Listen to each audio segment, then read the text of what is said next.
I had a dream last night. Leia, Molly, Connor, and I were in ceramics too.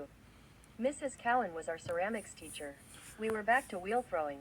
Mrs. Cowan told us, do not pour too much slip on your clay. If you do, your project will be messed and it will flood the school. And Leia, if you dare to disobey me again, you will go to the principal's office and you will never be allowed in my class ever again, got it? Leia said, okay Mrs. Cowan, got it. 10 minutes later while we were wheel throwing, all of a sudden, Leia was pouring the whole bucket of slip and spinning the wheel too fast. Mrs. Cowan yelled very loudly, Leia, that's too much slip, and slow the wheel down, it's going to. But it was too late.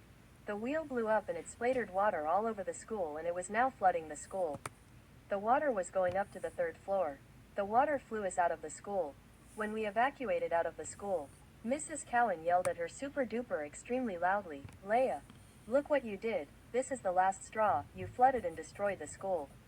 I told you not to put too much slip on the wheel, and you did. This is now the 5th time you disobeyed in ceramics in the last 2 months. That's it, I had absolutely enough of your disobedience. You are never allowed in my class ever again.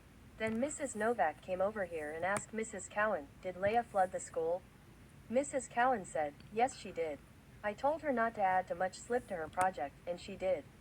Mrs. Novak yelled, that's it Leia, you are permanently expelled from this school.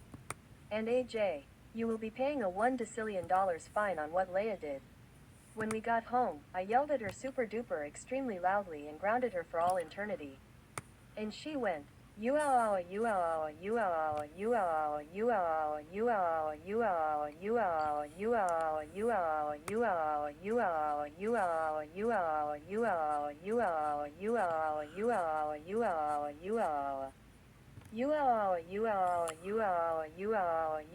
you you you you like, subscribe, comment.